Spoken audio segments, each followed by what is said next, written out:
Você tem uma Bíblia? Estude. Se as coisas vai mal, estude. Se as coisas vai bem, estude. Estude também. Vai precisar de uma Bíblia. Todos. Todos vamos precisar estudar muita Bíblia.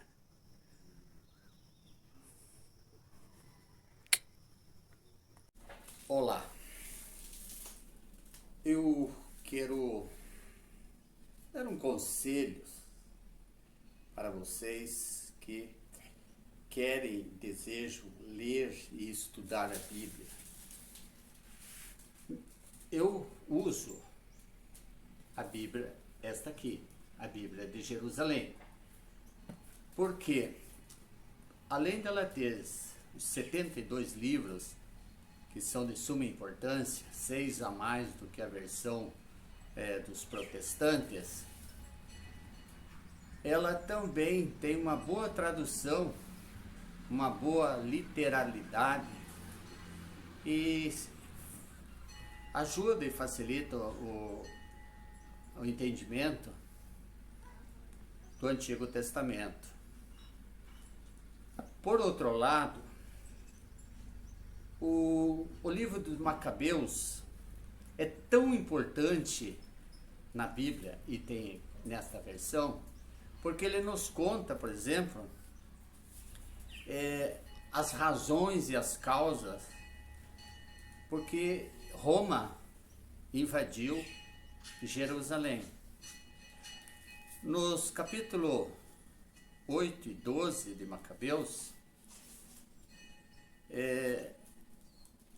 Jerusalém fez uma aliança com Roma. Fez uma aliança com o maior inimigo de todos os tempos de Israel.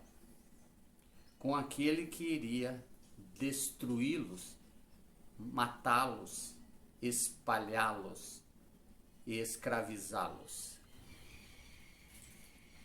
Por outro lado,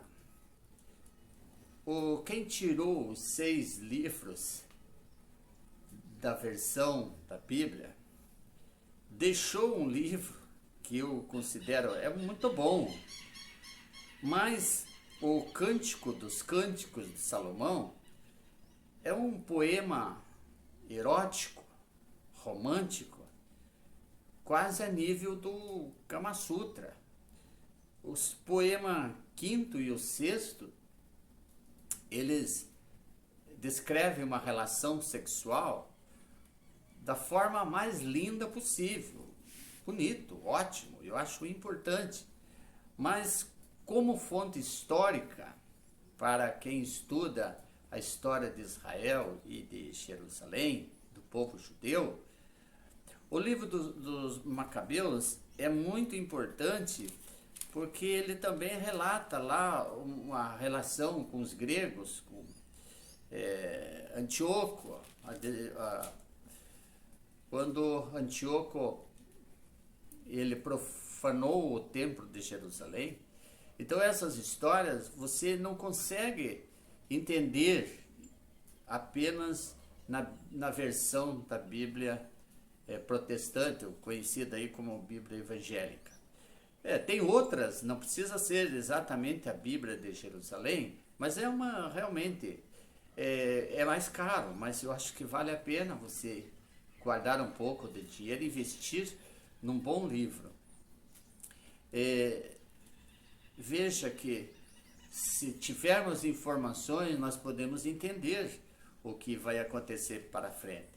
E essa relação da Babilônia, da Medo-Pérsia, da Grécia e de Roma, se você não lê o livro de Macabeus e o livro de Daniel, é difícil de entender o que aconteceu naquela época, o que está acontecendo hoje ainda e o que deve acontecer logo em seguida.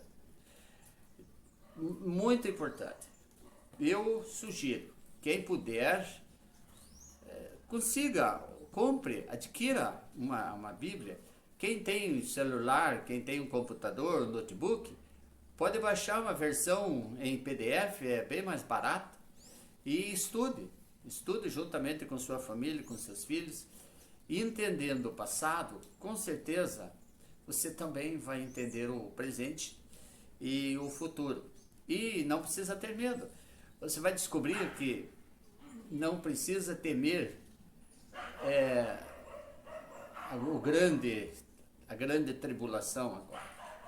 A grande tribulação agora é um acerto de contas.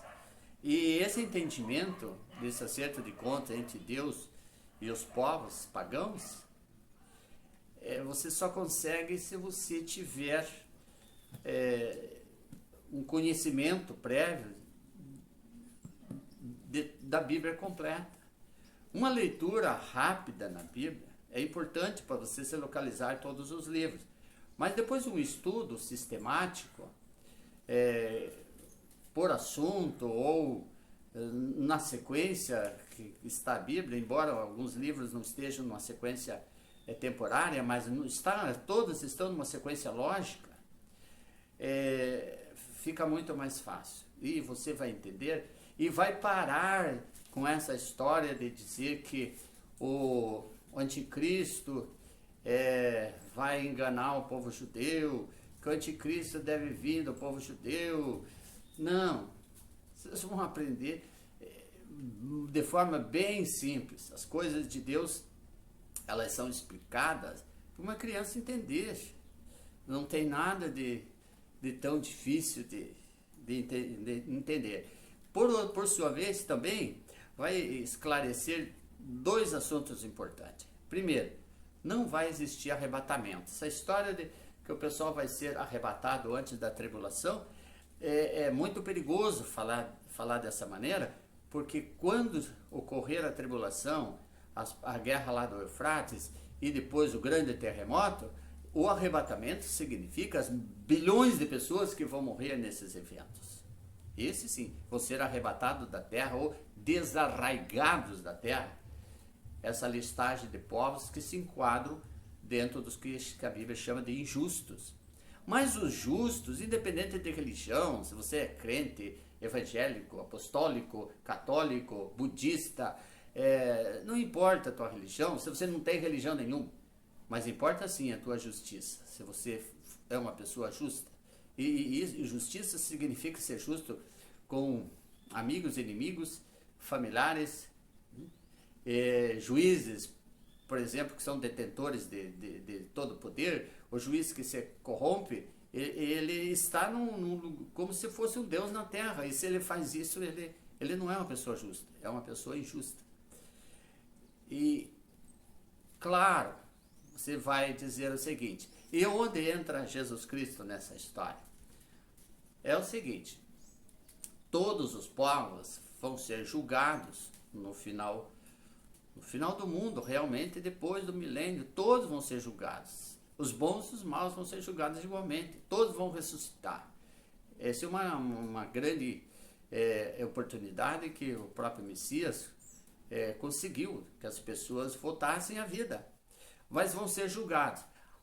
Mas qual é a vantagem então? A vantagem é a seguinte, os que se tornarem seguidores do Messias, estes sim, não precisam de julgamento, eles já estão justificados, porque aquele que segue o Messias, ele se torna uma pessoa justa, quase que por obrigatoriedade. Ele vai aprender também que os mandamentos, o Messias não revogou, não abrogou, não acabou com os mandamentos e com as leis de Deus. Não, muito pelo contrário.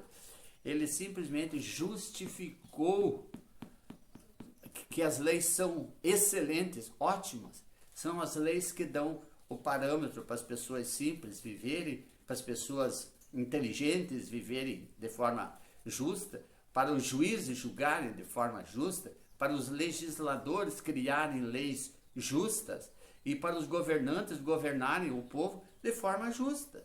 Então, no momento que você diz que estamos vivendo só na graça e não mais na lei, tudo é válido, porque a lei é que coíbe a matança de crianças, por exemplo, de abortos.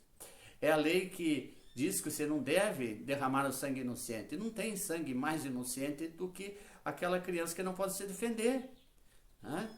Por outro lado, também, ela explica que durante as guerras não existe esse limite de você se defender, de você matar para se defender. Não, é justificável, inclusive. Então, somente com a leitura e o estudo, que não adianta ler a Bíblia só folha por folha, e estuda, não é tão difícil. As pessoas ficam horas e horas na frente do computador, na frente da televisão, com o celular, nas redes sociais. Olha, pode despender um tempo para estudar este livro. Ele é muito importante, muito importante. Quem quiser vencer na vida, se dar bem na vida, basta seguir os 10 mandamentos, começando exatamente pelos 10 mandamentos. Agora, se as pessoas dizem que os mandamentos foram revogados, que não existe mais lei, mas todas as instituições religiosas que eu conheço cobram os dízimos baseados na lei. Então, diga que esse dízimo é um imposto social das instituições religiosas, mas não é o da lei, porque a lei diz que os dízimos é um tributo que se dá para os sumos sacerdotes e também no templo, que só é levado no templo, só em Jerusalém. Então o dízimo bíblico está vinculado à cidade de Jerusalém e à existência do templo de Jerusalém. E se você ler a Bíblia, você vai entender isso. E justamente é que os líderes religiosos não querem que você leia, que você estude, porque aí vão descobrir que eles fazem parte dos injustos da terra. Até o próximo vídeo.